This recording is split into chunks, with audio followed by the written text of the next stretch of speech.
जब बात किसानों की हो और मंच पर शिवराज सिंह चौहान हो तो समझ लीजिए विपक्ष की मौज लेने वाली है।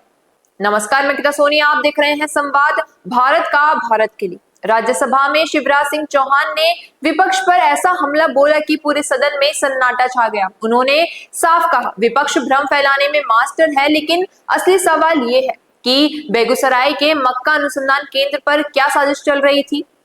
प्राकृतिक खेती से किसानों की जिंदगी कैसे बदलने वाली है और क्या भारत सच में दुनिया का फूड बास्केट बनने वाला है। शिवराज सिंह चौहान ने पीएम मोदी की किसान योजनाओं की जमकर तारीफ की और बताया कि सरकार कैसे खेती को 2047 तक नई ऊंचाई पर ले जाने का संकल्प लेने के लिए तैयार है। तो चलिए बिना किसी देरी के देखते हैं कि शिवराज सिंह चौहान ने राज्यसभा में क्या कहा और कैसे विपक्ष को करारा। अध्यक्ष महोदय, मैं उसके विस्तार में नहीं जाना चाहता। अभी एक मित्र ने बेगूसराय के मक्का अनुसंधान केंद्र को यह कहा कि वो बदला जा रहा है। अब भ्रम फैलाने में तो कुछ प्रतिपक्षी मित्र मास्टर है।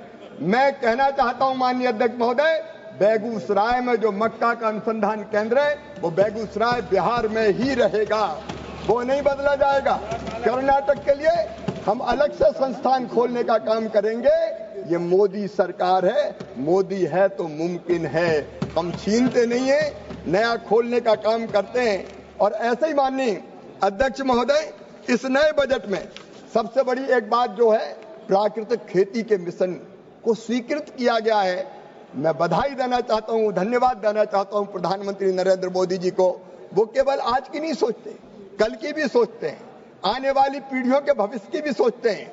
आने वाले समय में धरती कैसे पीढ़ियों के लिए उपयोगी बन पाएगी, इसका भी विचार करते हैं। और इसलिए प्राकृतिक खेती मिशन जो बिना केमिकल फर्टिलाइजर की खेती होगी, और ये संभव है माननीय अध्यक्ष महोदय, अगर सही ढंग से प्राकृतिक खेती की जाए तो उत्पादन घटेगा नहीं, कई मामलों में उत्पादन बढ़ सकता है।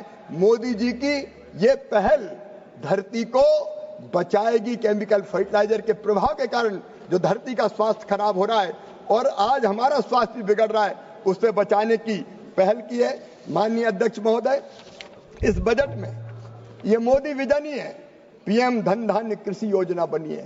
हम देखते हैं कि देश के अनेक राज्यों में उत्पादन बहुत ज्यादा है, लेकिन कई राज्य ऐसे हैं जहां उत्पादन कम है। जब राज्यों में भी हम देखते हैं, कुछ राज्यों के कुछ जिलों में उत्पादन बहुत कम है, और इसलिए उत्पादकता, सिंचाई, क्रेडिट एक्सेस और पोस्ट हार्वेस्ट मैनेजमेंट को बढ़ाने के लिए 100 एस्पिरेशनल कृषि जिलों पर ध्यान केंद्रित पीएम धन धान्य कृषि योजना के तहत करेंगे और 1 करोड़ 7 लाख किसानों को उसका लाभ होगा।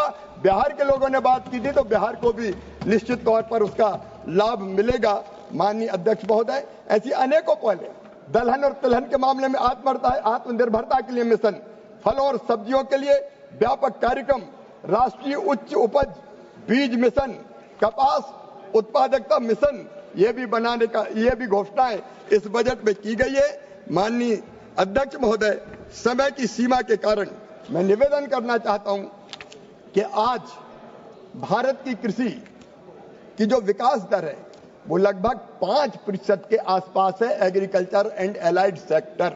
और उसके लिए मैं राजीव रंजन सिंह जी को बधाई दूंगा।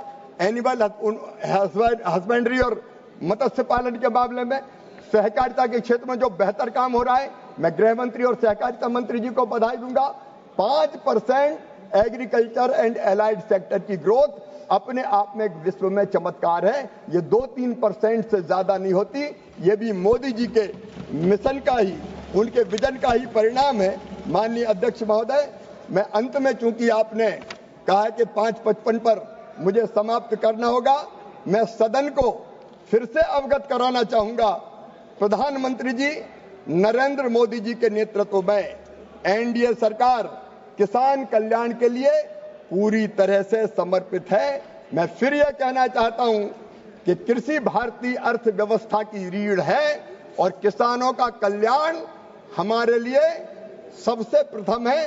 किसानों की सेवा में मोदी जी के नेतृत्व में, क्योंकि किसान आत्मा है खेती की, वो जीवन दाता है, अन्नदाता है, हम कोई कसर नहीं छोड़ेंगे। तीसरे कार्यकाल में माननीय प्रधानमंत्री जी ने भारत को 2047 तक विकसित राष्ट्र बनाने का संकल्प लिया है, एक विजन दिया है, और विकसित भारत के लिए समृद्ध खेती ये हमारा लक्ष्य है। इसी विजन के अंतर्गत माननीय प्रधानमंत्री जी ने जो कहा है, माननीय अध्यक्ष महोदय, भारत केवल भारत के लिए नहीं है। आज हम अपना पेट तो भरते हैं, लेकिन भारत आज दुनिया की खाद्य आवश्यकताओं को भी पूरी करता है। भारत आज विश्व बंधु है। माननीय अध्यक्ष महोदय, भारत ने तो आज नहीं, हजारों साल पहले कहा जियो और जीने दो।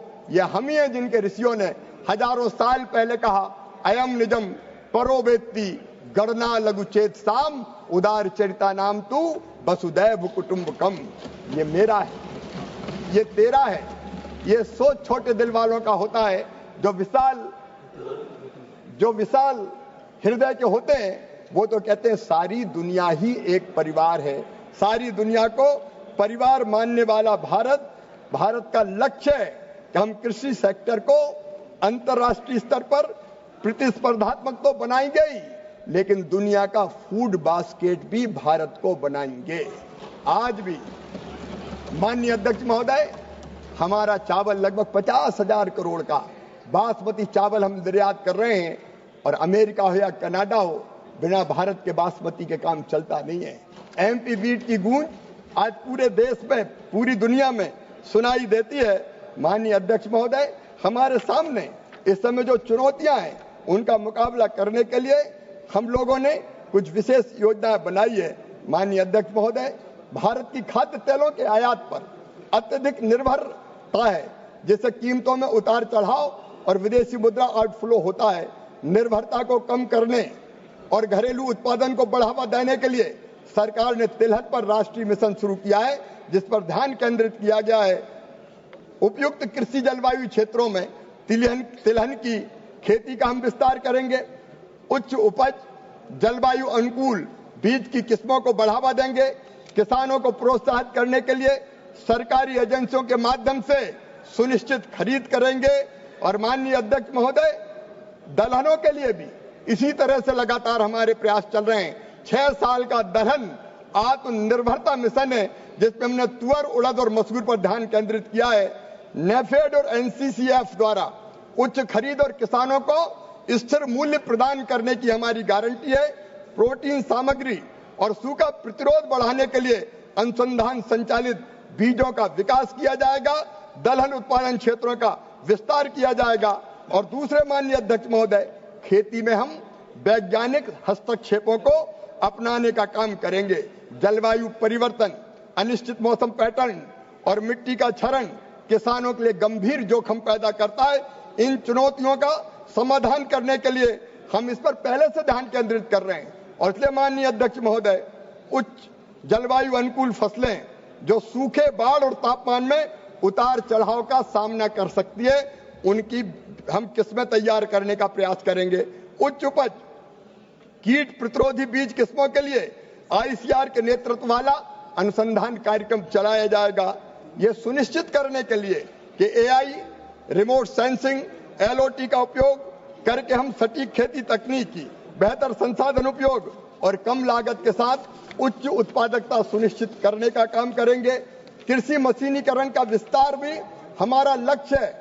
भारत पहले से ही दुनिया का सबसे बड़ा ट्रैक्टर बाजार है, और अब हम निम्नलिखित को बढ़ावा दे रहे हैं। नमो ड्रोन दीदी के माध्यम से छिड़काव और निगरानी के लिए ड्रोन, और पानी के उपयोग को अनुकूलित करने के लिए न कम हो न ज्यादा हो स्वचालित सिंचाई प्रणाली। माननीय अध्यक्ष महोदय, हमारा लक्ष्य है कृषि निर्यात को बढ़ाना, भारत को विश्व खाद्य बास्केट बनाना। भारत पहले से ही माननीय अध्यक्ष महोदय चावल, चीनी और मसालों के शीर्ष वैश्विक निर्यातकों में से है, लेकिन हमें अपने कृषि निर्यात का विस्तार करने के लिए और अधिक प्रयास करने की आवश्यकता है। देरी को तो दोस्तों, जैसा कि आपने देखा, शिवराज सिंह ने संसद में कई मुद्दे उठाए, लेकिन अब सवाल ये है कि केंद्र सरकार इन पर कोई ठोस एक्शन लेगी। आपको क्या लगता है? अपनी राय कमेंट सेक्शन में जरूर बताइए, और ऐसी ही जबरदस्त राजनीतिक खबरों के लिए बने रहिए संवाद के साथ। वीडियो को लाइक करें, शेयर करें और चैनल संवाद को सब्सक्राइब करना न भूलें। मिलते हैं अगले वीडियो में।